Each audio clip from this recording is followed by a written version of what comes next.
আপনারা সবাই ওয়াকিবহাল এবং সেই ডিবেটটা আপনারা অনেকেই দেখেছেন, বা যারা দেখেননি তাদেরকে আপনারা সেটা পৌঁছে দেবেন, শেয়ার করে হোক, যেভাবেই হোক। আমি বিশেষত একটা কথা বলে দিতে চাই এখানে, আপনারা লক্ষ্য করবেন যে জি জি আমি অ্যাকসেপ্ট করবো ইনশাআল্লাহ। জি জি জি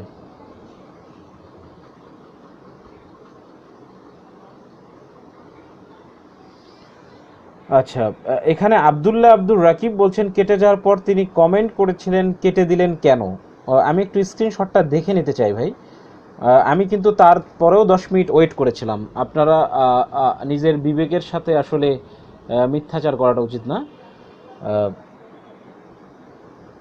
জি জি জি আপনারা নিজেরাও দেখেছেন যে গতকালকে আমি তারপরেও কিন্তু 10 মিনিট আসিফকে কিন্তু কল করেছিলাম যে আপনি আমাকে অ্যাড রিকোয়েস্ট দেন, কিংবা আমি আপনাকে ইভেন অ্যাড হওয়ার যে লিস্টটা সেখানেও আপনাকে পাইনি। উপরন্তু সেখান থেকে কিন্তু স্পষ্টভাবে আমার স্ক্রিনশট আপনারা পেয়ে যাবেন, আমার ওয়াল পোস্টে দেখবেন। তিনি কিন্তু লেখা ছিল যে Asif Mohiuddin watching is watching live actually. তো এটাই আসলে নিজেদের বিবেকের সঙ্গে ধোঁকাবাজি করাটা উচিত না, আসলে সত্যকে মেনে নেওয়া উচিত এখানে আসলে। আর সবচেয়ে বড় কথা, আপনাদের জন্য আরও একটা সুযোগ, আপনারা যারা নাস্তিক ভাইরা দেখছেন আপনাদেরকে বলছি, আমি আসিফ মহিউদ্দিনকে খুব খোলাখুলিভাবে একটা প্রস্তাব দিতে চাই যে আপনি যে বিষয়গুলো নিয়ে মূলত ইসলামের যে বিষয়গুলো নিয়ে আপনি অবজেকশনেবল যে কোশ্চেনগুলো রাখেন, কিংবা আপনার যে মতবাদকে প্রচার করেন, হয়ে যাক না কেন, সমস্যা কোথায়? আপনার অনুসারীরা কিংবা আপনাকে যারা সাপোর্ট করে কিংবা আপনাকে যারা ভালোবাসেন তারা মনে করছেন আপনি অনেক কিছু জানেন। এটা আমরাও তর্কের খাতিরে না হয় মেনে নিলাম যে আপনি অনেক কিছু জানেন, তাহলে হয়ে যাক না কেন, সমস্যা কোথায়? আমরা ওপেনলি ডিসকাস করি, আমরা ডিসকাস করি ব্যাপারগুলো। আমি তো আসিফ মহিউদ্দিনকে এই জন্যই বলছি যে আপনাকে হায়াত পর্যন্ত সময় দিলাম আমি, আপনি যে কোনো সময় আপনি আমার লাইভে আসবেন, আমি আপনার লাইভে যাওয়ার ইচ্ছে পোষণ করছি, হয়তোবা যাব।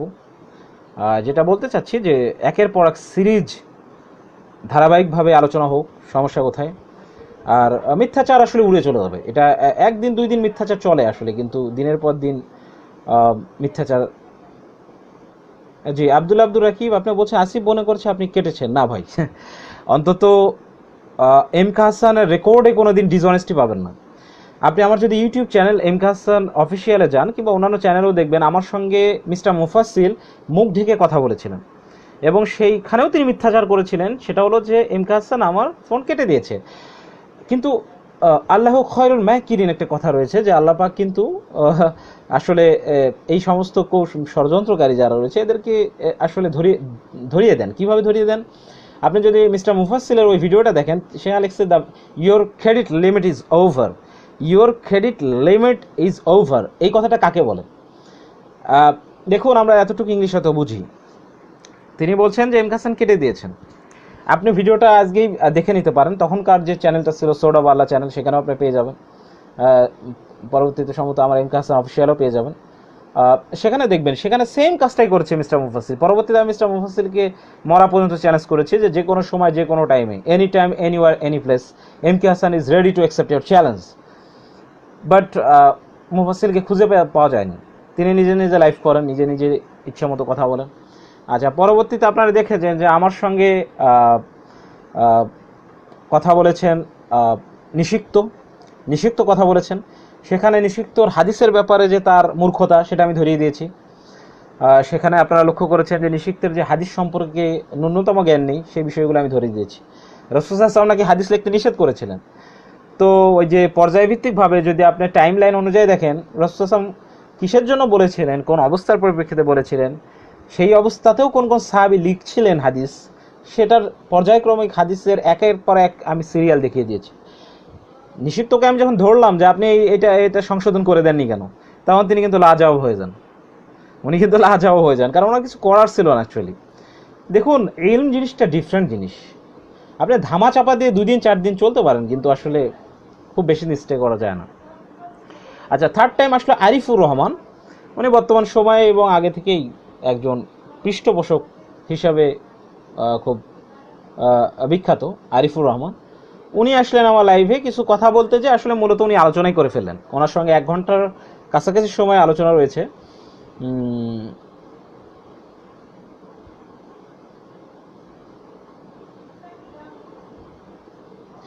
আচ্ছা, এখানে বলছেন যে গোপীনাথ ঠাকুর, আসিফ ভাই পালালে এই লাইভ কমেন্টটা কি বাস্তব? তো এটা সুযোগ ভালো বুঝে এম কে হাসান না। আমি তো তারপরেও আপনার বিবেকের কাছে আমি অ্যাপিল করছি গোপীনাথ ঠাকুরদা, আমি আপনার বিবেকের কাছে অ্যাপিল করছি, সবিনয়ে অত্যন্ত সম্মান রেখে আপনাকে বলছি।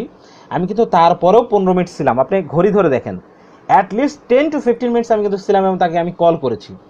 আর গোপীনাথ ঠাকুর, আপনারা আমি কষ্টটা একটু ভুলিয়ে দিই, সেটা হলো ভাই আমি তার সঙ্গে আরও ডিবেট করবো ইনশাল্লাহ। আপনি একটু দেখবেন, বরং আসিফকে বলবেন আমি যদি তার লাইভে যাই সে যেন আমাকে একটু অ্যাড করে, আমি তাকে কথা বলার যে যতটুকু সময় দিয়েছি সে যেন সেটা আমাকে দেয়। আপনি শুধু তাকে মূলত তাকে রাজি করাবেন যে এম কে হাসান আসবে, আপনি একটু অ্যাকসেপ্ট করবেন। এই রাজিটুকু যদি আসিফ মহিউদ্দিন হয় আলহামদুলিল্লাহ, আমি 30 মিনিটস টাইম নেবো না, হয়তো বা 5 মিনিটের মধ্যে তাকে এক্সপোজ করে দেবো যে তার কোন কোন জায়গায় কী সমস্যা, এবং তিনি যে ইসলাম সম্পর্কে ন্যূনতম জ্ঞান তার নেই, এটা আমি প্রমাণ করে দেবো। Within 5 minutes I will prove that, it's guaranteed. Within 5 মিনিটসের মধ্যে আমি আসিফ মহিউদ্দিন যে ইসলাম সম্পর্কে ABC নলেজ নাই, এটা আমি প্রমাণ করে দেবো উইদিন 5 মিনিটস। কিচ্ছু লাগবে না, 5 মিনিটসের মধ্যে সে প্রুভ হয়ে যাবে। কালকে তো লক্ষ্য করেছেন যখন নবী সাল্লাল্লাহু আলাইহি ওয়াসাল্লাম সিরাতে ঢুকে গেলেন তিনি, এবং যখন কোরআন নিয়ে কথা বলতে শুরু করলেন, আমি খুব অবাক হয়ে যাচ্ছিলাম যে এই মানুষটা কিভাবে কপি পেস্ট কিছু হাদিস পড়ছে। অবশ্য ওইটার বিপরীতে যে কতগুলো হাদিস রয়েছে, এরা মনে করে ওই যে ওদের পিডিএফে 6টা হাদিস, বিশেষ করে কুতুবুস সিত্তা অ্যান্ড সাহিয়ান, যেটাকে আমরা বুখারী মুসলিম বলি, এগুলো হাদিসের কিতাব। অথচ হাজার হাজার হাদিসের কিতাব রয়েছে, সেখানে আপনার চেইন অফ ট্রান্সমিশন, যেটা আমরা সানাদ বলি, সেই সানাদকে সহি হওয়ার ভিত্তিতেই কিন্তু হাদিস এবং আথার, এমনকি ইতিহাসের যে গ্রন্থগুলো, সেখানে কিন্তু সানাদ দেওয়া রয়েছে। আমরা সেই ভিত্তিতেই কিন্তু কথাগুলো বলছি। আগে অনেকে বলতো আপনারা তো এভিডেন্স দিয়ে কথা বলেন না, যুক্তি দিয়ে কথা বলেন না। দেখুন, ধরেন একজন লোক প্রতিদিন একটা বাগানে যে বসে থাকে এবং সে চুপচাপ থাকে। এখন আপনি যদি ধরেন ফর এক্সাম্পল পাবনা মেন্টাল হসপিটালে যান, সেখানে দেখবেন কিছু কিছু পাগল একটা জায়গায় বসে একদম ঝিমায়।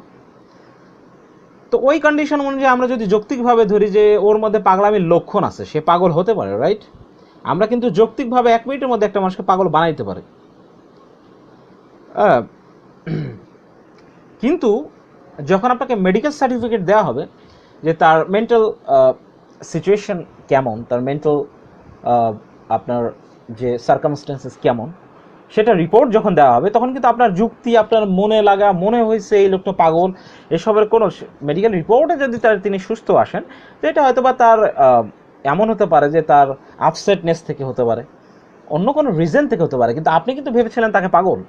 যুক্তিও কিন্তু তাই বলে লোকটা পাগল হতে পারে, লোকটা পাগল হতে পারে, একটা সিচুয়েশন আসতে পারে তার মধ্যে। কিন্তু আপনি যখন এভিডেন্স দিবেন, তখন আর যুক্তি কিন্তু দাঁড় হতে পারে না, কারণ এভিডেন্স হচ্ছে দিনের আলোর মতো পরিষ্কার একটি জিনিস।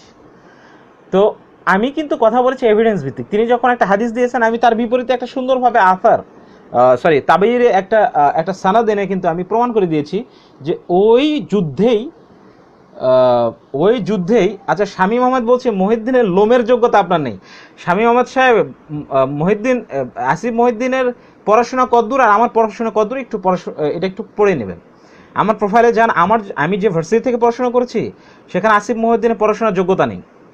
দুঃখিত, আমি যে ভার্সিটিতে পড়াশোনা করেছি সেখানে আসিফের পড়াশোনা করার যোগ্যতা নেই। তাকে 10 বার জন্মগ্রহণ করতে হবে আমার ভার্সিটিতে পড়ার জন্য। আমি ওয়ার্ল্ডের ওয়ান অফ দ্য বেস্ট ইউনিভার্সিটির স্টুডেন্ট ছিলাম, যে ভার্সিটির একবার নাম বললে আর দ্বিতীয়বার বলতে হয় না। গোটা ওয়ার্ল্ডের one of the best university for law, British law, university of London. যদি নাম শুনে থাকেন, আপনি এখনই গুগল সার্চ দেন, যেখানকার স্টুডেন্ট ছিলেন মহাত্মা গান্ধী, আপনি হয়তো বা জানবেন কিনা, মহাত্মা গান্ধী যেখানকার স্টুডেন্ট ছিলেন, সেখান থেকেই তিনি ল কমপ্লিট করেছেন। দেন পরবর্তীতে সে এমনকি আপনি হয়তো বা জানেন কিনা, মহাত্মা গান্ধী কিন্তু একজন ব্যারিস্টার ছিলেন। সো আমার বিষয়ে আপনি কি এই যে টুপি আর এই যে পাঞ্জাবি দেখে কি আমাকে মনে হচ্ছে হুজুর? জি না, আমি 2 লাইনে পড়াশোনা করেছি। আমি British law graduate from university of London, UK. পরবর্তীতে আমি বাংলাদেশে এসে শর্ট কোর্সে দাওয়ার হাদিস করেছি। বড় বড় অনেক উস্তাদদের দার্সে বসার আমার সৌভাগ্য হয়েছে। সো আসিফ মহিউদ্দিনকে আমার সামনে শিক্ষাগত যোগ্যতা দিয়ে টেকাতে পারবেন না ভাই। বাংলাদেশের কোন নামবিহীন কোন প্রাইভেট ভার্সিটিতে পড়াশোনা করেছে, তার তো সেই ভার্সিটির সার্টিফিকেট তো কেনা যায় আসলে। ওই সমস্ত ভার্সিটি যেখান থেকে তিনি পাশ করেছেন সেসব ভার্সিটির সার্টিফিকেট টাকায় কিনতে পাওয়া যায় ভাই। আর আপনি এখনই একটু আমার ভার্সিটি সম্পর্কে গুগলে সার্চ দেন। ওয়ার্ল্ডের one of the best varsity university of London, যার কলেজ হচ্ছে ইউসিএল, যার কলেজ হচ্ছে Queen Mary university of London, যার কলেজ হচ্ছে SOAS school of oriental studies, যেটা আপনি দেখতে পারেন, যার যার আরেকটা ইনস্টিটিউট হচ্ছে এলএসসি, যেটাকে বলা হয় লন্ডন স্কুল অফ ইকোনমিক্স, যেটা ওয়ার্ল্ডের টপ 10টা ভার্সিটি কলেজের মধ্যে ওয়ান অফ দেম। আপনি কুইন মেরি বলেন, ইউসিএল বলেন, আপনি এগুলো হচ্ছে ওয়ার্ল্ডের বেস্ট, এবং এরাই হচ্ছে ইউনিভার্সিটি অফ লন্ডনের সার্টিফাইড করে। তো এই বিষয়গুলো না জেনে আসলে আপনারা ব্যক্তিগত কথা বলতেও তো ধরা খান। আপনি পারলে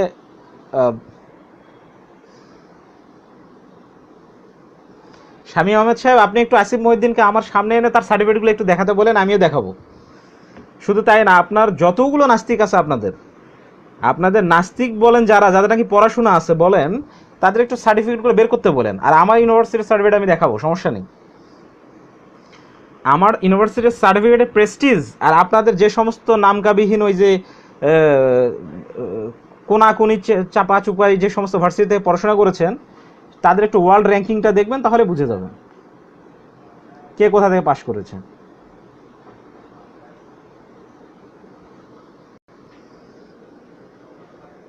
আমি মিনিট 2 ছিলাম না, কখনোই না। আমি কমপক্ষে তার থেকে 10 মিনিট ছিলাম। আপনি দেখে নেন, আবারও দেখে নেন। আর আমি কিন্তু আসিফ মহিউদ্দিনকে কল করেছিলাম, আমি আসিফ মহিউদ্দিনকে বলেছিলাম আপনি আমাকে অ্যাড দিন, আমি আসি।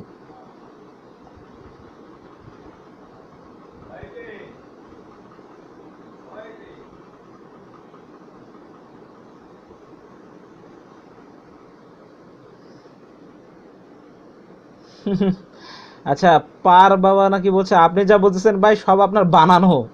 আচ্ছা আচ্ছা আচ্ছা, আমি তো রেফারেন্স দিয়েছি ভাই, আপনারা একটু চেক করে নেবেন।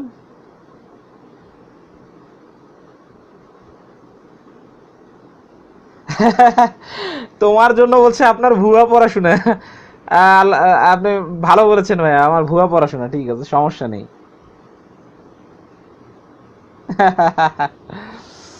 আহ, খুব সুন্দর।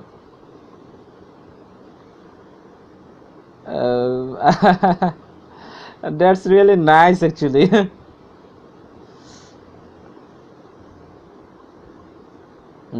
আচ্ছা, আমাদের আজকে কিছু না, আজকে শুধু আসলে মতবিনিময় আসলে, হ্যাঁ, সেটাই বলছিলাম। আচ্ছা, সালফার ডাইঅক্সাইড উনি বলছেন ইসলামিক লজিক্যাল ফ্যালাসির আবিষ্কারক।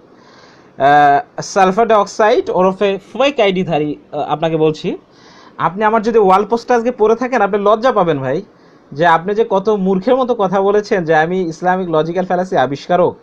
আমি আসলে ইসলামিক লজিক্যাল ফ্যালাসি কাকে বলে সেটা আমি দেখিয়ে দিয়েছি ভাই। আপনারা ওই সাবজেক্টটুকু পড়াশোনা করেননি।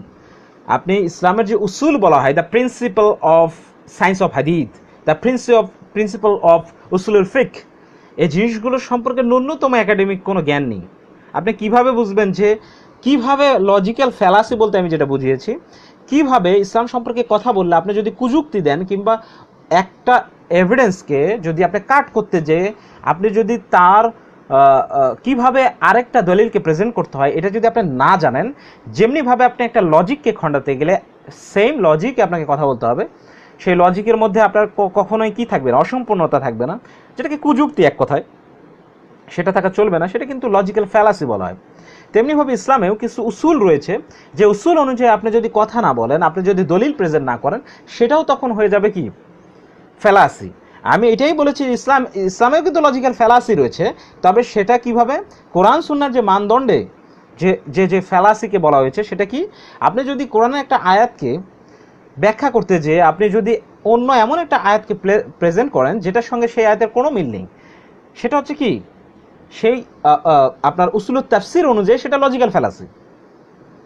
জি, অতএব এই পড়াশোনাগুলো থাকতে হবে ভাই। আচ্ছা, তাসলিমার বলেছেন আপনি উত্তেজিত হচ্ছেন। না ভাই, আমি উত্তেজিত হইনি। আমি যে কাজটা করেছি সেটা হলো, আমি একটা জিনিস, আপনারা অনেকে বলেছেন যে আমি নাকি উত্তেজিত হয়েছি। না, আমি আসলে উত্তেজিত না। আমি যে কাজটা করেছি সেটা হলো, দেখুন, একটা মিথ্যাচারকে রিফিউট করা আর উত্তেজিত হওয়া আরেকটা জিনিস। আমি কিন্তু চিল্লাচিল্লি করিনি এমনি। আমি কিন্তু আপনার ওই যে এমনি গালাগালি করিনি, আমি কিন্তু কাউকে এমনি শুধু ব্যক্তি আক্রমণ করিনি। আমি যেটা বলেছি যে ওয়েট, এখানে আপনি কিন্তু কি করেছেন, কারচুপি করেছেন, এখানে আপনি মিথ্যাচার করেছেন, এবং সেটা আমি কোন জায়গায় ধরিয়ে দিয়েছি। আর আসিফ মহিউদ্দিন যেহেতু ওটাকে উনি কোনো মতে পালিয়ে বাঁচার চেষ্টা করছিলেন যে এটাকে আমি সামনে এগিয়ে যাই, কিন্তু আমি তো তাকে এগোতে দেবো না, because that's call a true debater. আপনি ট্রু ডিবেটার সেখানে যে আপনি বুঝে ফেলেছেন যে সে কিন্তু এখানে ধরা পড়েছে, তাকে আমি এগোতে দেবো না তো, কারণ বিকজ তাকে আমাকে সেখানে ধরতে হবে। তাকে আমি সেখানে তার ভুলটুকু ধরে না দিয়ে তাকে সুযোগ দেবো সে আরেকটা জিনিসের মধ্যে গুলিয়ে ফেলবে, আর এম কে হাসান চুপ করে বসেছিল, কোনো উত্তর দিতে না পারে, তখন আপনারাই আবার বলবেন। সো এই ডিবেটগুলো আমি জানি ভাই, আমি ইন্টার কলেজ ডিবেট চ্যাম্পিয়ন ছিলাম। আমাদের মুড কোর্ট হয়, যারা ব্রিটিশ ল কিংবা ইভেন বাংলাদেশি ল পড়েছে, তারা আমাদেরটা মুটিং বলা হয় এটাকে। দ্যাট মিনস আপনি একটা একটা একটা সাবজেক্ট নিয়ে একটা লয়ের উপর বা অডিয়েন্সের উপর একটা আপনার পক্ষে বিপক্ষে দুইটা দল বানিয়ে, just like a court actually, তেমনিভাবে ডিবেট করতে হয়, এটাকে মুটিং বলা হয়, মুট কোর্ট যেটাকে বলা হয়। তো সেখানে আমরা জানি ডিবেট কীভাবে করতে হয়, বাট আপনার লাইভের মধ্যে কিছু সমস্যা রয়েছে, এটা ঠিক।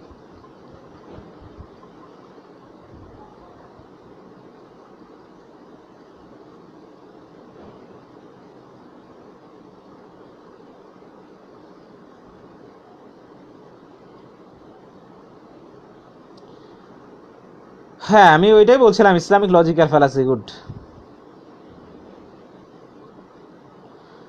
আচ্ছা এমডি,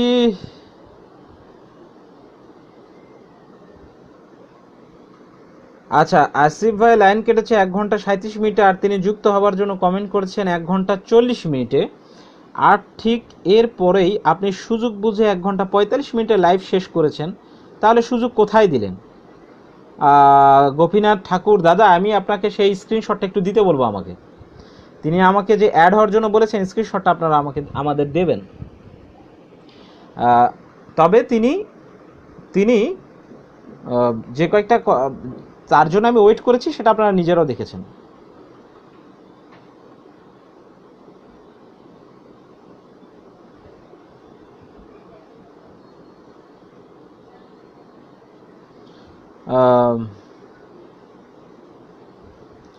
আচ্ছা, আমি যে বিষয়গুলো এখন কিছু ভাইয়ের সঙ্গে কথা বলবো,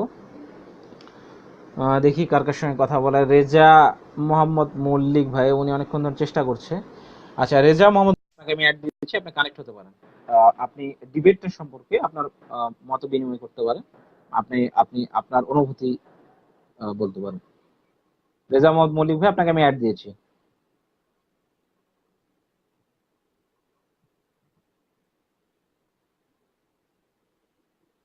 আচ্ছা রেজা মোহাম্মদ মল্লিক ভাই, আপনি কেটে দিলেন। একটা জিনিস, যারা আমি যারা অ্যাড দেবেন আমাকে দয়া করে, তাদেরকে আমি যদি যখন অ্যাড দেবো, আপনারা কেটে দিলে দ্বিতীয়বার কিন্তু আর সুযোগ দেওয়া হবে না। এই জিনিসটা তোমার জন্য ভাই, আজকে তো সাবজেক্টটা মূলত আসলে দুইটা ডিবেটের ব্যাপারে। হ্যাঁ, এই 72টা হুরের ব্যাপারে কথা বলবো। এই বিষয়টা তো অনেক আগে বলে দিয়েছি, আপনি কি মনে হয় শোনেননি? 72টা হুরের যে হাদিসটা, এটি জাল, হাদিসটি জাল।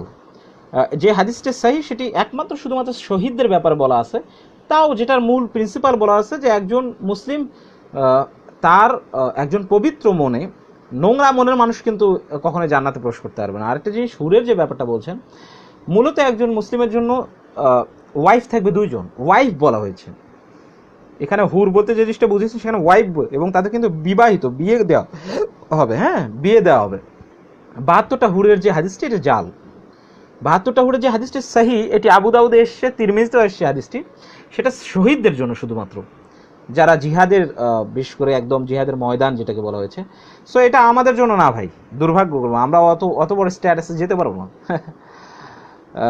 আর এই 72টা হুর কথাটা একটা ফ্যালাসি। কেমন করে ফ্যালাসি আমি বলি, ধরুন ফর এক্সাম্পল আমি আপনাকে বলে দিলাম যে এই রুমে তোমার যা কিছু আছে সবই তোমার।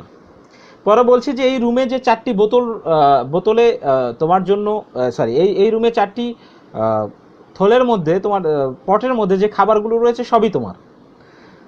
মূল কথা কিন্তু আমি আগেই বলে দিয়েছি যে এই রুমে যা কিছু আছে সবই তোমার। সেখানে ওই আলাদা করে 4টি পটে খাবার রয়েছে এটা বলাটা কিন্তু অযৌক্তিক, রাইট?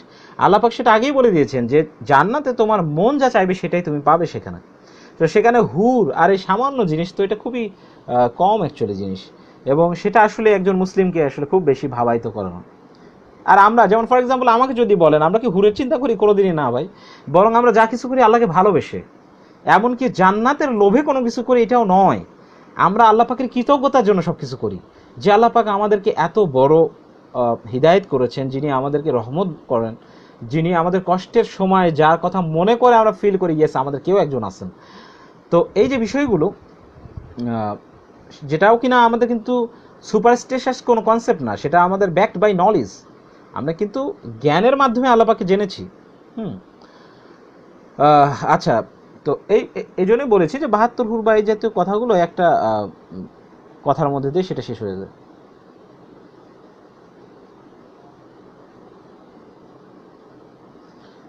আচ্ছা, আমি কিছু ভাইকে অ্যাড করি, দেখি কথা বলা যায় কিনা। ইবনে সাইদ ভাইকে আমি অ্যাড করছি। সাইদ ভাই, আপনাকে আমি অ্যাড করেছি, আপনি কানেক্ট হতে পারবেন। সৌদি আরব থেকে ওনাকে একটু চান্স দেই। ইবনে সাইদ ভাই, আপনাকে আমি অ্যাড দিয়েছি, আপনি কানেক্ট হতে পারেন। জি, ইবনে সাইদ ভাই, আপনাকে আমি অ্যাড করেছি, আপনি কানেক্ট হতে পারেন।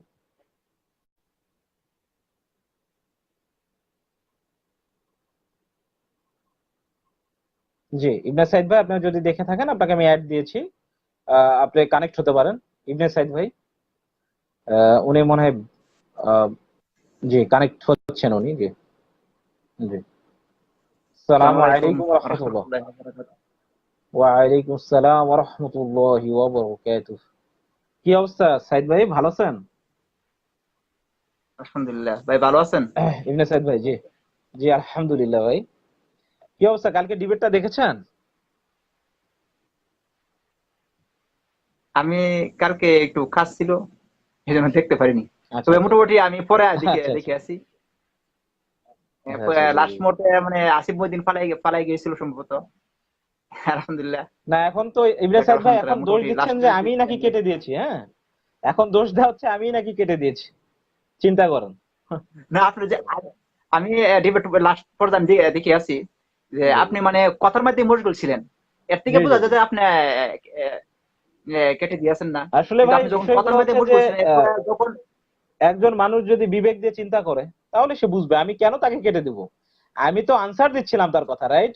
আমি তো তার কথার উত্তর দিচ্ছিলাম, আমি কেন কেটে দিব তাকে? আমি কেটে দিলে বরং আমি থেমে যে তাকে কেটে দিব, কারণ আমি উত্তর পাচ্ছিলাম না, সেটা একটা রিজন হতে পারে।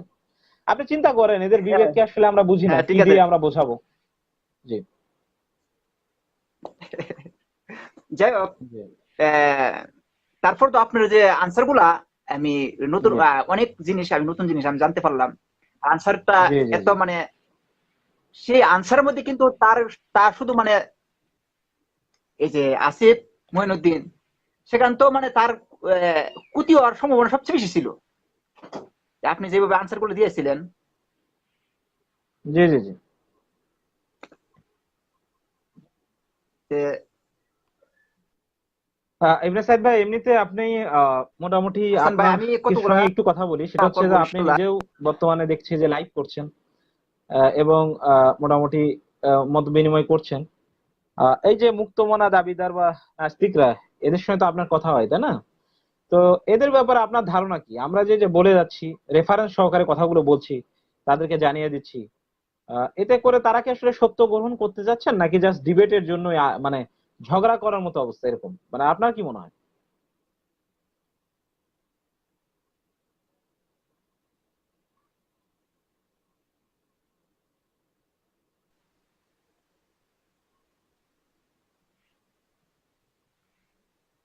জি, আপনি শুনতে হ্যালো, শুনতে পাচ্ছেন ভাই? হ্যাঁ হ্যালো। হ্যাঁ, এখন শোনা যাচ্ছে, এখন শোনা যাচ্ছে। আমার এখানে জি, একটু ইমরান ডিস্টার্ব সাহেব ভাই, আপনাকে যেটা বলতে চাচ্ছিলাম যে আপনি তো নিজেও লাইভ করেন, কথা বলেন দুই একজনের সাথে। তো এখন ব্যাপার হচ্ছে এই যে মুক্তমনা বা যারা নাস্তিক নিজেদেরকে দাবি করে, তো তাদের সঙ্গে কথা বলে আপনার কি মনে হয়েছে যে এদেরকে রেফারেন্স সহ যৌক্তিক ভাবে বুঝালে এরা কি বোঝে, বা এরা কি সত্য গ্রহণ করতে চায়, নাকি জাস্ট মানে ওই যে মানে জাস্ট তর্কের খাতিরে তর্ক করা, এরকম কিছু? আপনার কি মনে হয়? আপনার অভিজ্ঞতাটা একটু শেয়ার করেন। তবে না, আসলে মূলত মূলত যে আমি অনেক কথা বলি আছি, কিন্তু আসলে ওরা সত্য গ্রহণ করবে না। এরা আচ্ছা কখনো আচ্ছা আচ্ছা। যতই আপনি ওদেরকে অনেক লোক আছে এরকম কিন্তু এবং কি কোরআন কারিমের মধ্যে এই কথা বলেছে। আল্লাহ বলেছেন সুম্মুম বুকমুন উম্মিয়ুম ফাহুম লা ইয়ারজুন, তারা বধির মুখ অন্ধ, তারা ফিরবে না। যদি জি জি হাসান জি ভাই এদেরকে আপনি যতই আপনি দলিল দিবেন, যতই সুন্দর কথা বলবেন, যতই হক কথা বলবেন, কিন্তু তো ওরা যারা গ্রহণ করবে না, আসলে এরা এমনিতে গ্রহণ করবে না। যেরকম জি তাদের মধ্যে একজন আবু জাহেল, যেমন জি আবু জাহেল সে কিন্তু জানতো যে নবীজি মুহাম্মদ সাল্লাল্লাহু আলাইহি ওয়াসাল্লাম তিনি সত্য, রাইট। তিনি কখনো মিথ্যা কথা বলেন না। এই জিনিসটা কিন্তু বাইহাকি জানতো আবার আবু ওই যে জাহেল। আলী সাহাবার মধ্যেও এই দলিলটা পাবেন আপনি। জি, হ্যাঁ হ্যাঁ হ্যাঁ।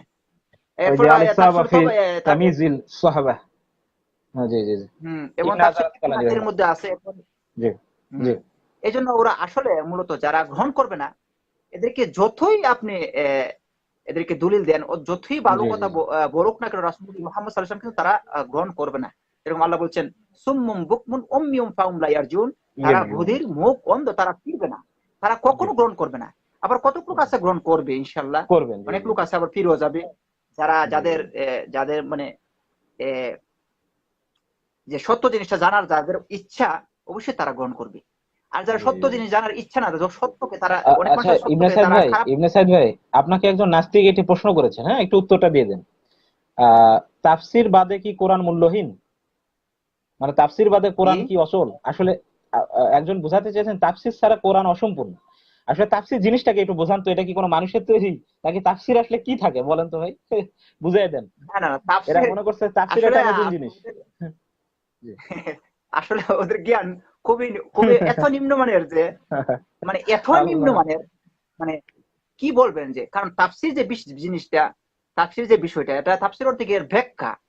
একটা আয়াত, একটা কিন্তু কোরআন কিন্তু একটা আয়াত দ্বারা আরেকটা আয়াতের ব্যাখ্যা করে কোরআন, রাইট। এমনকি শব্দের ব্যাখ্যা করে। আচ্ছা ইবনে সাইদ ভাই, এখানে তাফসিরে শব্দের কি ব্যাখ্যা কোনো বলতে কোনো কোনো মুফাসসির নিজের কথা ঢুকিয়ে দেয় নাকি ওই কোরআনের আয়াতের সঙ্গে হ্যাঁ মানে হ্যাঁ, আয়া বিল আয়া, রাইট, এবং আয়া বিল হাদিস যেটাকে বলা হচ্ছে, আয়া বিল আয়া, কোরআনে আয়াত আবার আয়াত আয়াত আয়া দিয়ে, আয়া কোরআনে আয়াত বিল হাদিস দিয়ে। হাদিস। জি জি জি।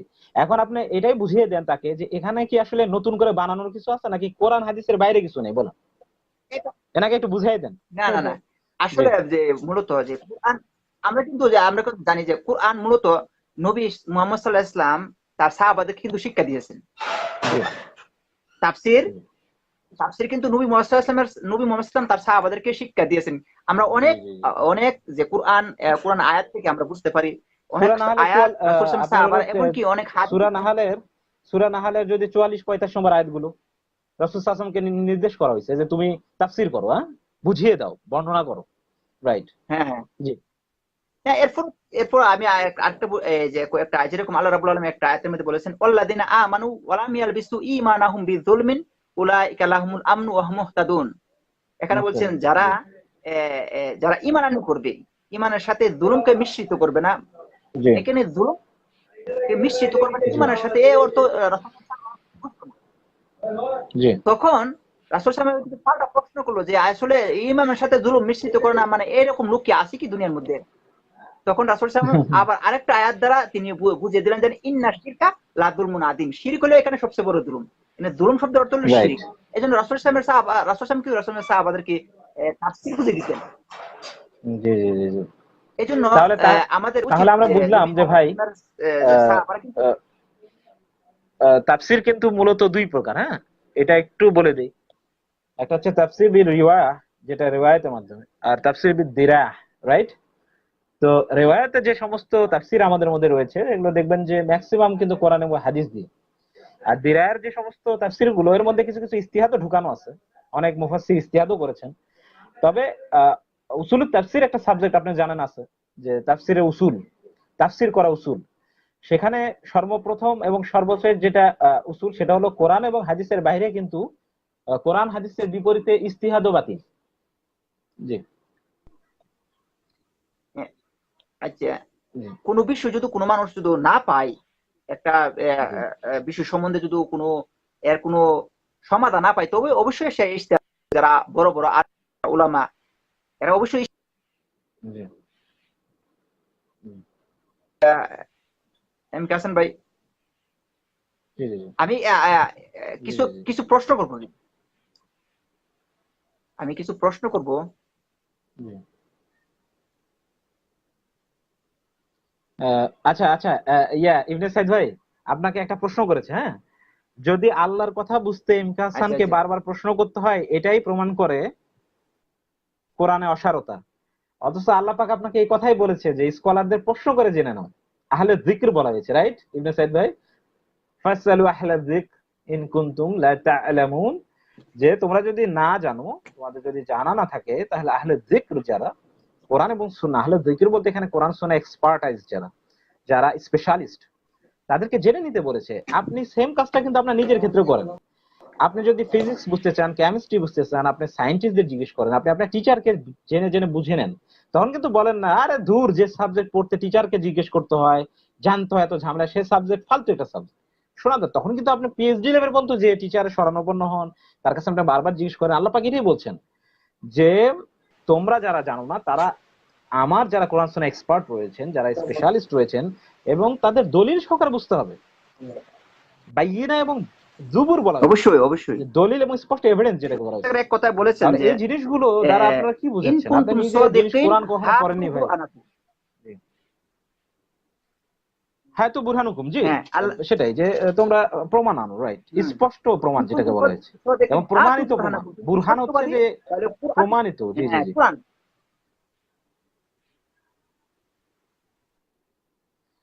আচ্ছা, মুমিন শেখ বলেছেন লাইভের কত জায়গায় ধরা খেয়েছিলেন, একটু গুনে দেখবেন প্লিজ। মুমিন শেখ, আমি তো ভাই ধরা খাওয়ার মতো কোনো জিনিসই ডিসকাস করিনি। কারণ আমি তো ডিসকাস করছি আপনার নাস্তিকতার, আপনার রিচার্ড ডকিংস, দ্য ফাদার অফ এই প্রেজেন্ট এইথিজম, যে বর্তমান যে এথিজমের ফাদার বলা হয় যাকে, রিচার্ড ডকিংস এর বই থেকে। তো আপনার আসিফ যখন গোজামিল দিতে ধরলেন যে না না না, এটা তো হচ্ছে সোশ্যাল ডারউইনিজমের কথা বলেছেন, কিন্তু আমি তাকে চ্যালেঞ্জ করলাম যে জি না, উনি কিন্তু এখানে বলেছেন যে ইউনিভার্সের কথা, মানে গোটা মহাবিশ্বের কথা, এখানে সোশ্যাল ডারউইনিজম আপনি কোথায় পেলেন? তিনি কিন্তু আর কোনো উত্তর দিতে পারেননি। আপনি ভালো করে ভিডিওটা দেখবেন। সেকেন্ডলি আরেকটা জিনিস, তিনি যখন হাদিসে ঢুকলেন, তখন আমি সরাসরি তাকে কট করেছি যে আপনি তো মিথ্যাচার করেছেন। তাকে আমি গনিমতের মাল বুঝিয়ে দিয়েছি যে গনিমতের মাল বলতে আপনি কি বুঝেন, ডিরেক্ট সেক্স করা? তার বিপরীতে আমি হাদিস প্রেজেন্ট করেছি। হাদিসটা আবু দাউদের হাদিস, হাদিসটা তিরমিজিতে হাদিসটা রয়েছে, এবং হাদিসটা সহিহ। উমর ফারুক রাদিয়াল্লাহু আনহু বললেন যে তোমরা যে সাহাবী আমার কি করেছেন, আগেই, মানে একজন মূলত একজন মানে যুদ্ধবন্দিনী নারী, তাকে দেওয়ার আগে তিনি কি করেছিলেন, তাকে ব্যবহার করেছিলেন। ওই ক্ষেত্রে কিন্তু উমর ফারুক রাদিয়াল্লাহু আনহু কি করেছিলেন, চিঠি লিখলেন যে তাকে কি করা হোক, তাকে রজম করা হোক। আপনি চিন্তা করতে পারছেন তো, গনিমতের মাল যদি সেক্স হইতো, তাহলে তো ওই ওই রজমের জন্য উনি চিঠি লিখতেন না উমর ফারুক রাদিয়াল্লাহু আনহু। এটাই সবচেয়ে বড় প্রমাণ লাগে যে উনি সরাসরি ওখানে ধরা খেলেন। আচ্ছা, তৃতীয়ত, উনি বনি মুস্তালিকের যুদ্ধে এবং আউতাসের যুদ্ধের ঘটনা বলতে যে তিনি চরম ভাবে ধরা খেলেন। উনি বলেন যে আবু সাইদ খুদরি থেকে ওই হাদিসটা, যে আমরা কিছু সংখ্যক যুদ্ধবন্দিনী পেলাম এবং সেখানে কি করলাম, আমরা ইতস্তত ফিল করছিলাম যে তাদের সঙ্গে আমরা সেক্স করতে পারবো কিনা। তো ওই হাদিসের পরিপ্রেক্ষিতে তাবাকাতে ইবনে সাদ কিতাবুল তাবাকাতুল কাবীর, যেটা সেখানে ভলিউম 2 পৃষ্ঠা নম্বর 188 89 বলছেন যে এই যুদ্ধে সমস্ত যুদ্ধবন্দী নারীকে ফ্রি করে দেওয়া হয়, আল্লাহ রাসূল সাল্লাল্লাহু আলাইহি ওয়াসাল্লাম তাদেরকে মুক্ত করে দেন। এবং ইমাম নববী তার সারা মুসলিম শরীফের মধ্যে এই হাদিসের কোট করতে যে বলছেন যে মূলত মুশরিক নারীদেরকে বিয়ে করা যাবে না, তার সঙ্গে সেক্স করা হারাম। তার মানে কি, যারা শুধুমাত্র মুসলিম হয়েছিল বাই কনসেন্ট, শুধুমাত্র তাদের সঙ্গে কিন্তু কি এই ঘটনাটা ঘটেছে।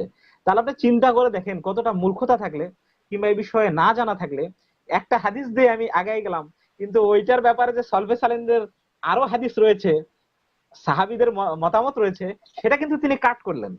তো এইটাই হচ্ছে ইসলামিক লজিক্যাল ফ্যালাসি।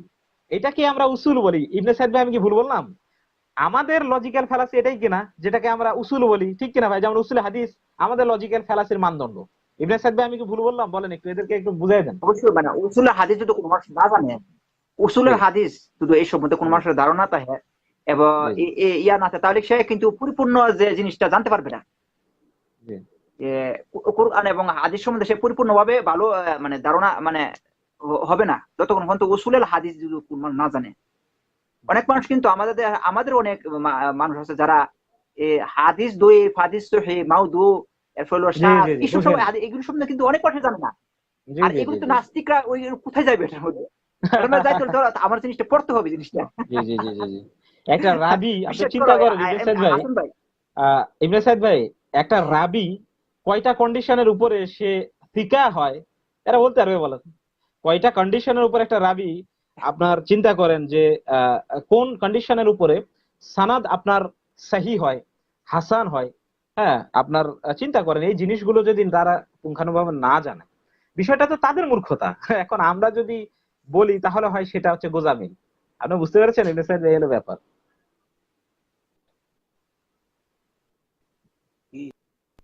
আল্লাহ জি। আকবার। আচ্ছা, ইবনে সাইদ ভাই, আরেকটা কথা আসছে যে তাফসির ছাড়া কি কোরআন নাকি বোঝাই যাবে না, একজন নাকি জান দিয়ে দিবেন, তিনি বলছেন তাহলে আমি নিজে নিজেকে জবাই করে দেবো। তাফসির নাকি মানে কোরআন বোঝাই যাবে না। আচ্ছা ইবনে সাইদ ভাই, আমরা এই বিষয়ে বলতে পারি কোরআনের কিন্তু 90% আয়াতেই কিন্তু মোটামুটি একদম স্পষ্ট। 90% আয়াত, রাইট? 90% আয়াতই কিন্তু স্পষ্ট। না শুধুমাত্র কিছু কিছু মুতাশাবিহা কিছু আয়াত রয়েছে যেগুলো খুবই কম, ইস্তিহাদ ভিত্তিক যে আয়াতগুলো, আরে সেগুলো বুঝতে কিন্তু আপনাকে খুব বেশি না, একজন স্কলার কাছে আপনি যেতে পারেন। তাহলে এরা যে বলছে যে তাফসির ছাড়া, মানে বর্তমান যে তাফসির যেমন ইবনে কাসির বা যে কোনো তাফসির ছাড়া কোরআনটা বোঝাই যাবে না, এটা আপনি কিভাবে বলবেন বলেন? না ওই কোরআন যেটা মানে অনেক কোরআন কিন্তু আপনার সবকিছু কিন্তু বোঝা যাবে না, অনেক আয়াত পড়লে বোঝা যাবে। যেরকম আমি একটা সুজা, জি যেরকম ইন কুনতুম সাদিকুন হাতু বুরআনাকুম, তুমি কি সত্যবাদী তাহলে প্রমাণ জি পেশ করো। এটা মানে স্বাভাবিক। জি অনেক বিষয় আছে যে অনেক জি শব্দের অর্থ আছে, অনেক হাদিসের জি যেরকম অনেক আয়াত আছে, যে আয়াত আপনি কথা বলুন, অনেক আমি একটা সময় ফোন কিছু এসেছে, আয়াত আছে যে দুঃখিত, রহিত আমি হয়ে রিসিভ যায়। করছি আপনাদের অনুমতি নিয়ে। আসসালামু আলাইকুম। জি এটা আমি লাইভে আছি, হ্যাঁ, আসেন আসেন, হ্যাঁ, জি যে কোরআনের যে জি আচ্ছা বলেন বলেন, আমি শুনছি, জি জি হাসান ভাই, জি কোরআন যদি কোনো মানুষ এমনিতে পড়ে, সে কিন্তু সে বুঝতে পারবে, জি প্রায় অনেকই বুঝতে পারবে, অনেক জানতে পারবে। কিন্তু যে পরিপূর্ণ যে বুঝ, পরিপূর্ণ যে জ্ঞান সে অর্জন করতে পারবে না যতক্ষণ পর্যন্ত সে তাফসিরটা সে না জানবে। কারণ এক একটা আয়াত এই যে রাসূল সাল্লাল্লাহু আলাইহি ওয়াসাল্লাম সাহাবারা কিন্তু তাফসির করেছেন যে এর অর্থ এটা, এর অর্থ হলো এটা। নবী মুহাম্মদ সাহাবারা এবং আচ্ছা তাবিঈনরা আচ্ছা, এই শিক্ষাটা আমরা একটু বলি ভাই, আমরা একটু বেলাল খানকে বলি, ভাই আপনি আপনি যে আয়াতগুলো বোঝেননি এগুলো সবগুলো লিস্ট করবেন, করে আমাদের ৬,২৩৬টা আয়াত বিশিষ্ট যে আমাদের কোরআন বর্তমান, কিংবা মুসাফ অনুযায়ী ৬,৬৬৬, শুধুমাত্র আমরা জানি যে আয়াতের বিভিন্ন ফুল স্টপ বা আয়ার বিভিন্ন আহ, মানে ফাউন্ডেশনের উপর যেটা করা রয়েছে কিরা আর ভিত্তিতে, কিন্তু আয়াত সংখ্যা কিন্তু সেম। সেটার ভিত্তিতে আমরা যদি বলি, তাহলে আপনি কয়টা আয়াতকে দেখাতে পারবেন যেগুলো বুঝি না আমি, বা আপনি বোঝেন না? আপনি একটু লিস্ট করেন তো, এই ছয় হাজার দুশো আচ্ছা ছত্রিশটা আয়াতের মধ্যে আপনি কয়টা বোঝেন না একটু লিস্ট করে তারপর আমাকে একটু ইনবক্স করবেন। তাহলে আমি বুঝিয়ে দেবো যে আপনি কি ইচ্ছে করে বুঝতে চান না, নাকি আসলে এটা আপনার মূলত সমস্যা। জি হাসান ভাই, জি একজনে বলছে যে আপনাকে বলছে যে মাতাব্বর আজাদ উবিজির সাথে মানে ডিবেট করার জন্য সে কোরআন সম্পর্কে। আমি বলি মাতাব্বর আজাদ অভিজিৎ এর সাথে আমি প্রথম দিন মাত্র 15 থেকে 20 মিনিট সম্ভবত কথা বলেছিলাম। জি জি তারপর সে জি লাইন কেটে ফালে আছে, লাইন কেটে জি জি জি আচ্ছা আচ্ছা। 15 মিনিটের ভিতরে। কিন্তু উল্টো দেখবেন আপনাকেই বলবে আপনি কেটে পালিয়েছে, এই হলো সমস্যা।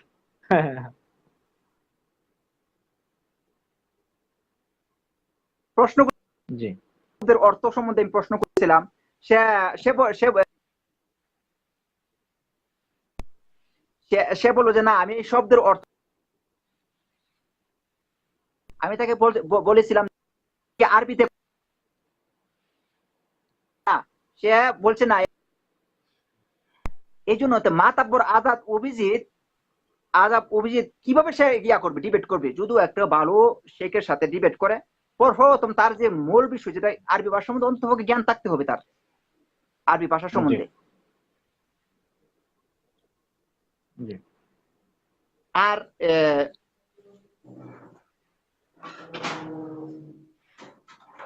আচ্ছা, হাসান বেলাল ভাই, খান বলেছেন আপনি তাবারি কি নিজে পড়েছেন? হ্যাঁ তাবারি পড়েছি, মানে আমি তাহলে গতকালকে আপনি একটু চেক করে দেখবেন, আপনি গতকালকে একটু চেক করে দেখবেন আমি যে রেফারেন্স গুলো দিয়েছি সেগুলো কোথা থেকে পেলাম, তাহলে আপনি একটু চেক করে দেখবেন। আপনি নিজে সূরা ফাতিহাটা আগে পড়ে আমাকে শোনাবেন, তারপর তাবারি তো অনেক পরে, কি বলেন ইবনে সাইদ ভাই? সূরা ফাতিহাটা আগে পড়ে শোনাও, তারপর তাবারি তো অনেক পরে। সাইদ ভাই ঠিক আছে না? আচ্ছা জি হাসান ভাই, আমি একটা প্রশ্ন করি, একটা প্রশ্ন। এ, জি নাস্তিকরা মিন জি কুল্লি শাইইন খলাকনা যাওজাইনি লাআল্লাকুম তাযাক্কারুন। এখানে যে আচ্ছা অর্থ, আল্লাহ রাব্বুল আলামিন মিন কুল্লি শাইইন খলাকনা যাওজাইনি, আল্লাহ রাব্বুল আলামিন সবকিছু জোড়ায় জোড়ায় সৃষ্টি করেছেন। জোড়ায় জোড়ায়, রাইট। লাআল্লাকুম জাউজাইনি, তাযাক্কারুন। হ্যাঁ, জি, তাকে লাআল্লাকুম তাযাক্কারুন, চিন্তা, জি এটা যাতে তোমরা চিন্তা ভাবনা করেন। আচ্ছা, এই জোড়ায় জি জোড়ায় এটা কিন্তু নাস্তিকরা ভুল বলে। জি তারা বলে যে না, সবকিছু জোড়ায় জোড়ায় নাই, জোড়ায় জোড়ায় আল্লাহ মানে সৃষ্টি করিনি। জি জি জি। না, জোড়ায় জোড়ায় বলতে আসলে যেটা এটা বোঝানো আপনার হয়েছে আসলে, জি, এটা মূলত ওই যে যেমন আমরা যদি দেখি যে এটা আসলে ওইভাবে যে আপনাকে তারা বলে যেটা আসলে যে প্রত্যেকটা জিনিস জোড়ায় জোড়ায় কিনা, হ্যাঁ, এটা মূলত যদি আপনি ওই যে জাউজাইনি যে কথাটা, এটা কিন্তু শুধুমাত্র নারী পুরুষের ক্ষেত্রেই নয়। আপনি দেখবেন যদি আরবি সাহিত্য পড়েন, অনেক জিনিসেই কিন্তু জোড়ার ক্ষেত্রে ইউজ হয় বা বিপরীত ধর্মী ব্যাপারগুলোর ক্ষেত্রে ইউজ হয়। সেক্ষেত্রে এখানে লুগাতটা আপনাকে একটু জেনে নিতে হবে। লুগাতুল আরাবিয়া যদি আপনি পড়েন, তাহলে আপনার মধ্যে সেই আপনার সেই চান্স থাকে সেই তাফসীরটা করা, আপনি ইজিলি করতে পারবেন। এখন এটা করতে যে আপনি যদি মনে যে করেন আপনি এখানে বুঝতে পারছেন নেটের না, তাহলে আপনি স্কলার কাছে যান, একজন স্কলার কাছে জিনিসটা বুঝে নেন। জি, হাসান ভাই, তাইলে স্যার আপনার মানে একটু নেটওয়ার্কের সমস্যা হচ্ছে, আমরা আবার আরেকদিন কথা আবার বলবো। বলো হাসান ভাই। জি জি, আরেকদিন কথা বলবো। জি, ইবনে সাইদ ভাই আপনাকে ধন্যবাদ। আহ, আহ, কিবরিয়া ভাই, জি, কিবরিয়া ভাই আপনাকে আমি অ্যাড করতে চাচ্ছি, আপনি কোথায়? আপনাকে অ্যাড কথা বলছে কিবরিয়া ভাই সম্ভবত। জি, কিবরিয়া ভাই,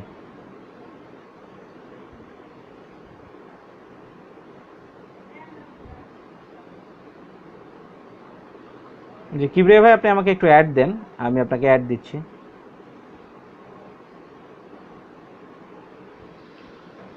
কিবরিয়া ভাইকে আমি দেখতে পাচ্ছি না। কিবরিয়া ভাই আপনি আমাকে একটু অ্যাড দেন, আপনাকে আপনার সঙ্গে একটু কথা বলি। আপনি আমার যদি অ্যাড বাটনটা পড়ে থাকেন, আপনি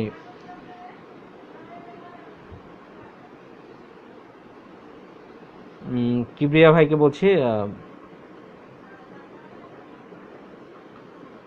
এখানে আমি দেখতে পাচ্ছি না আসলে, আমার এখানে অ্যাড বাটনের সমস্যা নাকি, আমি তো মাত্র কয়েকজনকে দেখতে পাচ্ছি। ইবনে সাইদ ভাই, এমনি নূরে আলম, কিবরিয়া ভাইকে আমি এখানে পাচ্ছি না।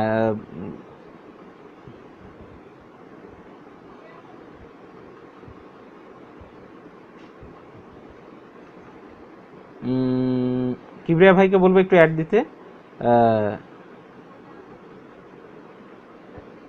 আচ্ছা, কিবরিয়া ভাই আপনি আসেন, আমি পরে আমি মেহরিনা শেহরাজ, আমার এক বোন, তাকে আমি একটু অ্যাড দিই, উনি আমাদের গেস্ট আসলে। মেহরিনা,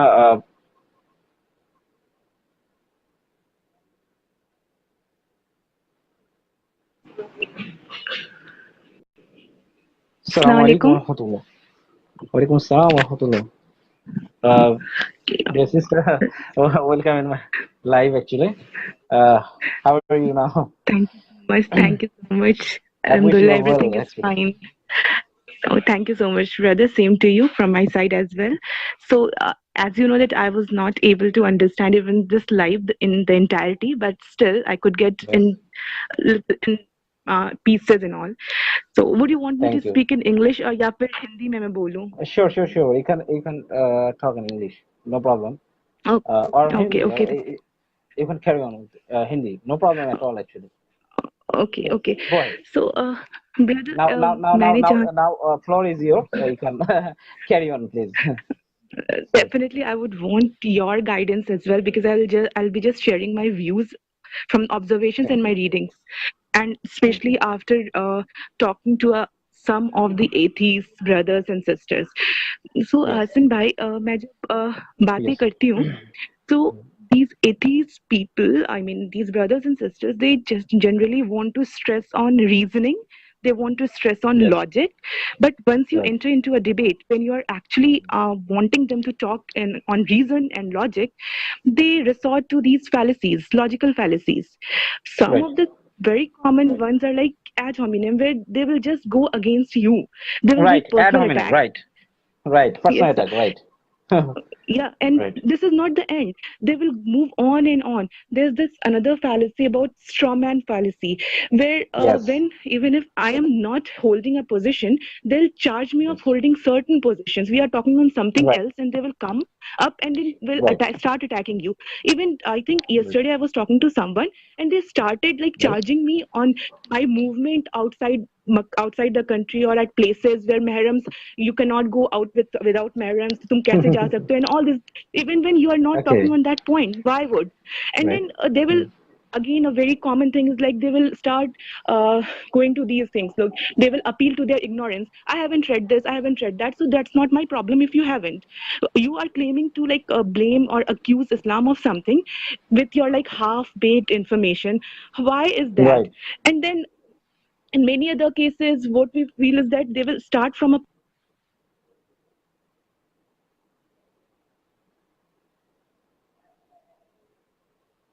Uh, they yes. again start to twist it.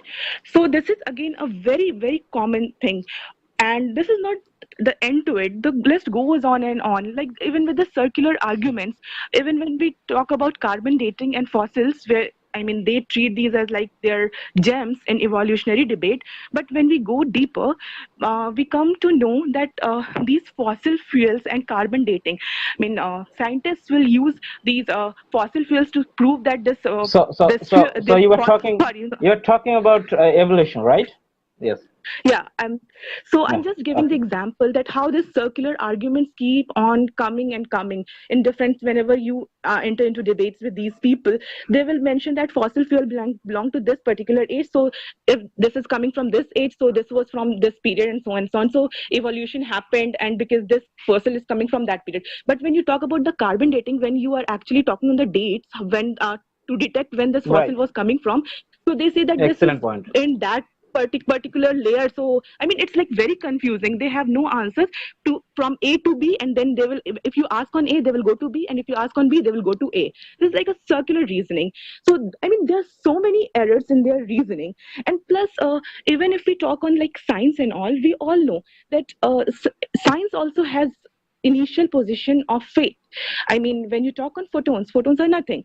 They're just the light particles, I mean packets which do not exist, but only to make points and only to make theories work in science, we assume that. There are so many Right. principles of uncertainty. But if you are taking science as your yardstick, then and if this yardstick is again standing on a faulty ground which keeps on evolving, how can you dare? Actually, I'm using the word dare. How can you dare to make it the yardstick to understand or to judge religion? I mean, religion which claims to be on intuitive side, on spiritual sides, but then how is it like going to like your I mean, I would want to ask them what is this logic and what is, because our logic works as per our sensory perceptions, and we all know sensory perceptions are not the end. They depend on a Mm. Right. lot of things. A table will appear like a smooth surface to me, but if you bring it under a magnifying glass it will again appear to be like a bumpy thing. So whether it is like a Right. smooth surface or it's a bumpy thing, even by controlling the amount of light we can change the colors of objects. So what is it? So what is Right. this science which they keep on like putting, I mean us, and asking us to prove existence of God as per their whims and fancies? Because if science is like evolving and it's like so many, it depends on a lot of things, how do they want an absolute answer on existence of God? And why do they enter into like logical fallacies? So it makes them, sorry, Right. sometimes it makes them appear like they know nothing, or maybe they are just Uh, beating around the bush. So brother, if you want to like add on something and explain more on it, it will be like I will be very grateful. Sis, can you please explain me that sometimes we observe that whenever you were entering into a debate with the atheists, they always claim that you were taking logical fallacy. Okay, but is it lawful to connect a logical fallacy with Islamic concept? Isn't it also fallacy itself? What do you think about that? Brother, sorry, your voice was interrupting. So you are asking me to Okay. explain on my position on logical fallacy, or what did you say? Please, can you repeat? No, Pardon no, me. no. No, I've told you that they always claim that they are logical fallacy, and they always weigh up Islamic concepts uh, with Hmm. uh, with the concept of logical fallacy. Isn't it So, hypocrisy? brother, brother, Right.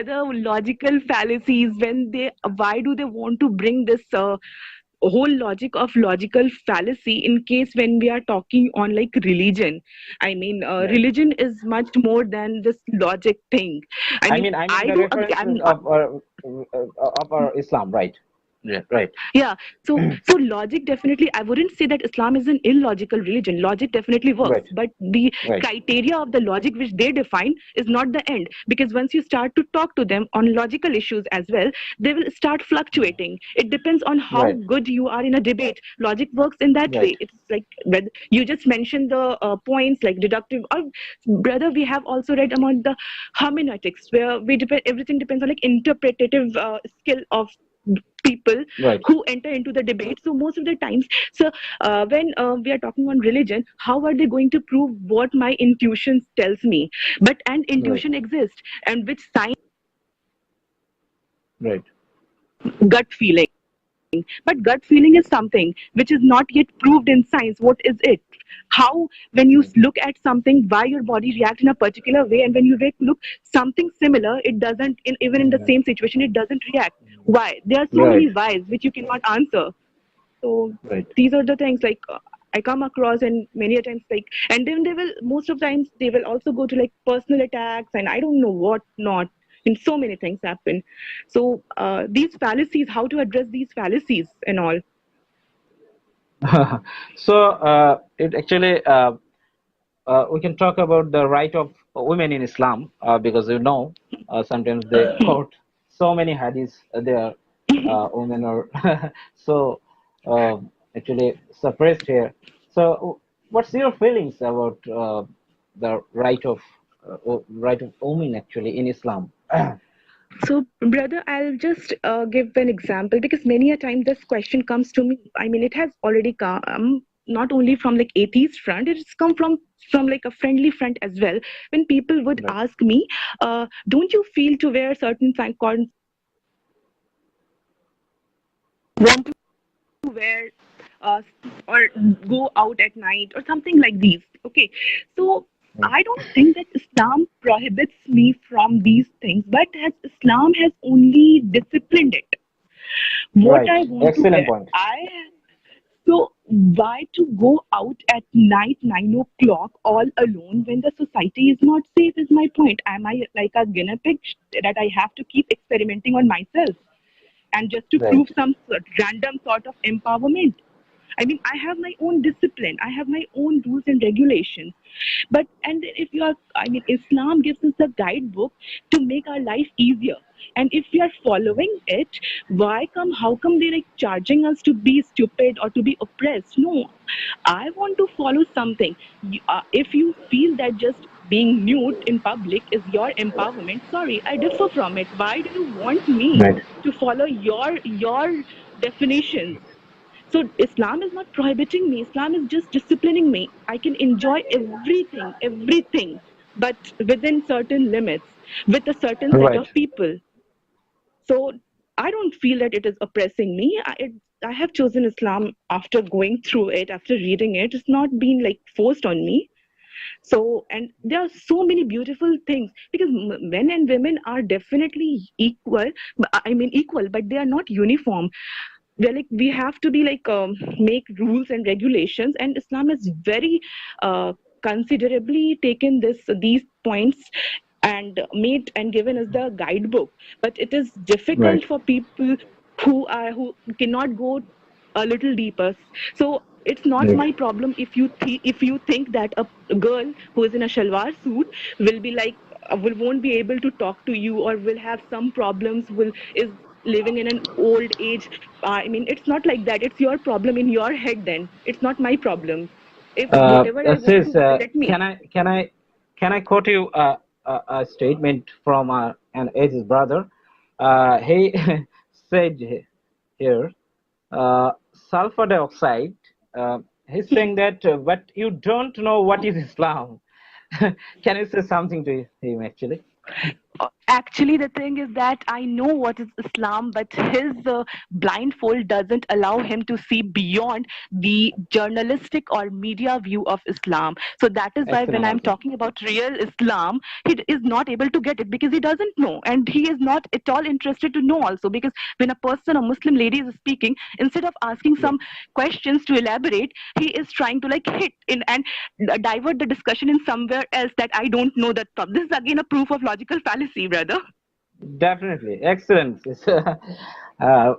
So we're seeing here that lot of ages. Okay, let me clarify. So, okay, you can also talk about multiple marriage issues in Islam. They Okay, always so quote brother, that. multiple Okay. marriage issue. Okay, if it is like the first thing Quran would have said, see, every man, every Muslim man has to marry 4 wives, otherwise you will cease to be a Muslim. But this is not the thing. Why is there like so many clauses, sub clauses attached over there? They are like you have to maintain the justice thing, and then the other people, girls have to be like orphans. These 2 points are really very important. Orphan is like fine, okay, and then a justice thing is even more important because you can Right. maintain, you can try to maintain some sort of monetary justice, but you cannot maintain this emotional, spiritual, different types of like different aspects of these justice. So Quran has basically made these 4 marriages very very difficult. It's not like promoting it. But the thing is that during I mean, Quran was revealed not for a particular period but for the entirety. So if like there are situations when ratio of women is like quite high than the ratio of men, as happened like in Battle of Badr and all, so that time it Right. was made possible to it was allowed to have 4 wives because you can provide monetary help to sisters, but what about her different sorts of other sorts of needs? How are you going to, I mean, it's like should we go to like those time and force that widow remarriage should not be happening because my ideology says something else? It's like it was like a pressure, but Islam liberated it. Islam has given those women also prisoners of war chance to lead a new sort of life and have all these, I mean, not only the monetary needs fulfilled, financial needs fulfilled, but different aspects of her needs to be fulfilled. So polygamy is, and plus we should also mind that this polygamy is not Islamic thing, because polygamy means more than one, but Islam restricts it to 4. So there is certain reason, there's something behind it. So how come is like against this? And plus the thing is, in present day situation, if the ratio is fine, if everything is going fine, then why are you going to, if you are going to marry more than one, then that is not the problem of Islam, that is your problem. And I would like to ask my brothers, atheist brothers and sisters, if this is the problem of Islam that it allows 4 marriages, why do so many people from different religions have more than one wife? And especially actually in Islam, people can call them wives, but in other religions, people, they can't call them even wives, they call them as keeps and whatever. So if this is problem of Islam, why is happening in other people as well? Why do they Excellent. keep blaming Islam? So sis, there are sisters named also, Lopa or even Shenru, right? Yes, I have heard their names. Right, you know about that.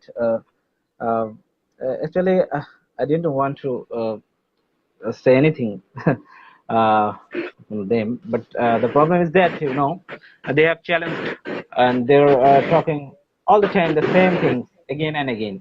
So, what's your opinion about them actually? What they want to say actually? What's your opinion, Um, personal opinion, to them actually? brother, actually, give me a second, please. Other brothers and sisters, please don't miss add request just now because it's disturbing me. The voice is getting paused. Please don't, brother. Sure, sure, sure. What did you ask? What Please, did you brother, ask about? don't give any address to us, our sis, because it is interrupting his line actually, net line, internet line. So please, uh, quiet please, if you want. So brother, Keep you quiet. asked about Right, Lopa and Shendria, and I did not right. get to hear the complete sentence. What did you ask me Okay. to reply on? They've said many issues on Islam actually, which Uh, actually uh, misinterpreting. Uh, So, Hmm. what's your thought or what's your opinion about this sisters actually? Brother, the thing is that I'm always open to Though nice though debates. I was not so interested about this point, but I actually Okay, had okay, okay. Yeah, we can talk. We can talk okay, on it. okay, okay. See, I have no hatred against Sister Shendria or Sister Lopa Rahman, but the only Mhm. thing is that they spew venom against something which Yes. I am fearful to say, but I think they don't know. And worst thing is that they don't try to know also. I Okay. haven't talked to them personally, but I initiated and then I went to Sir Mujib Rahman's timeline and made a request where I asked these sisters to come to me and talk. But one of them was like she had randomly had her examinations on that particular day, and then the second one was like she had no time to talk to like Islamic fools and all.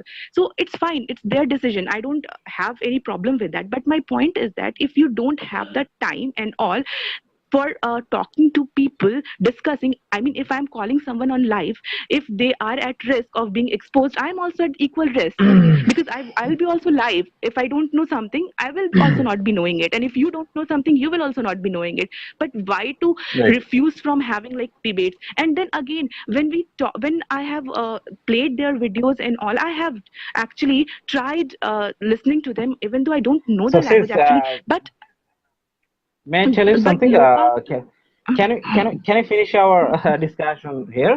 Because I have a important guest here, actually, Brother Rahul Hassan. Okay. I wanna Okay. Okay. discuss with him.